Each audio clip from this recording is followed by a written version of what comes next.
What's up everybody, in this video I'm going to show you how to use the RELUXGO spring compressor for an actual spring. I haven't seen a video showing how to actually use this kit. I'm going to show you everything you need to know right here in this video, so stay tuned. Alright guys, so we got our spring. This is going to be the front spring of the car. So I'm just going to put that off to the side for 1 second and I'm going to show you this piece. Just a couple things to note here on how to operate this. So this is going to go around both springs and this part is going to lock around one spring and that I mean by one of these, and then this goes on the top. This part is going to be specifically used for this, which we're going to get to. First off, we're going to loosen this up right on the collar. This is a 19 millimeter up here. I'm going to be using impact tools probably because, you know, I'm being lazy. We're going to spin this all the way down.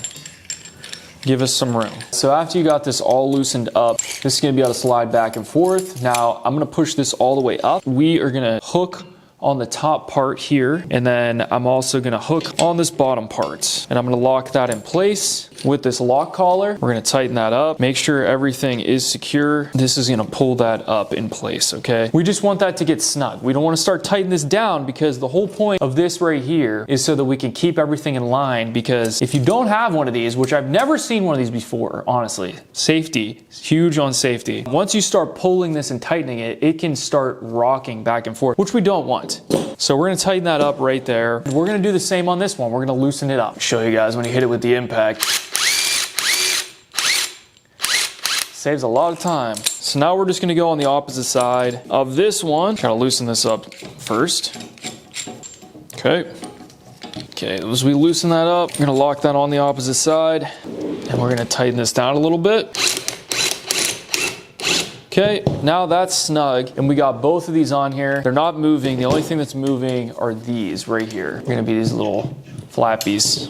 Okay, now this tool is something completely different from what I've ever seen before. I'm gonna show you why this is so cool. So you're just gonna loosen this up a little bit so that it's able to move like that. It's like a little collar. We are gonna take this, we're gonna take this screw completely out, throw that in between that screw, and we're gonna just tighten this back up so that that collar is locked in place. So now we have this one connected to the actual spring compressor. And we're gonna do the same on the other side, but we may have to shorten this distance a little bit. And you can adjust that so it can meet where it needs to go, okay? So we're gonna take this one out. We're not gonna tighten this yet. This is gonna be our locking screw in the middle.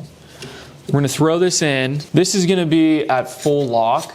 That's gonna be open. Full lock is closed here. Now we're gonna tighten everything down, starting with this middle one. And then we're gonna take a number 6 Allen key, tighten this sucker down. You don't want it moving at all, so really crank her down. And this is gonna keep you safe. I know this can seem like a lot of steps, guys, but honestly, there's horror stories out there of people just getting wrecked from these, and if these shift while you're working, that's the last thing that you want. That's why I love this kit, because it's so nice. So now that everything's locked up, that's gonna allow these to stay in place. So when you're tightening them, the spring spirals downward. So as you tighten this, it's automatically gonna wanna slide this way, and this one's gonna wanna slide that way. So this is gonna keep them both aligned on opposite sides to give you the optimal compression and keep you safe. It's the best tool ever. So now I'm gonna actually compress this and show you. Again, power tools, or you could just use a regular wrench. We're gonna tighten this down.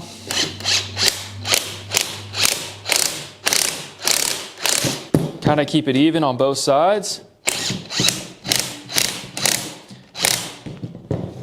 And usually that's really all you need to do to take a spring out. You don't have to crank them down that much, because when you have the car in the air, it's locked. Like if it's the rear, it's usually able to fall out. If it's a front strut, you really don't need that much, just enough to where you're able to take that top nut off of the strut mount. That is it, guys. Like that is literally as simple as it is. Now, all you have to do is just reverse these steps, take everything off the way that you put it on in that same order, but you want to make sure that the spring is decompressed. So whenever you take it off, guys, you want to make sure you're letting this release, okay?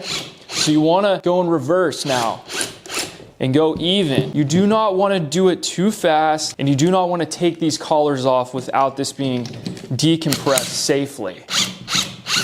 So now that that's all done, I can take this off. I'm not gonna do that in this video, but that is a demo on how to use these. These things are amazing, and I'm gonna have another video in here showing you the difference between an AutoZone or a regular local auto parts store. And guys, there is a huge difference between a local auto parts store and these. These are very, very high performance, and you're gonna be paying about the same money. And these are so much better for the dollar that you're gonna be spending on your hard-earned money. So make sure you get these for your next job, guys. If you're doing springs, I'm promising you, you're gonna love these. And there's even a little bit of grip here too. It's engraved a little bit for your hands. These things are so nice. I love them. I'm never gonna use another spring compressor ever again in my life. Check them out. Thanks for watching. I'll see you in the next video.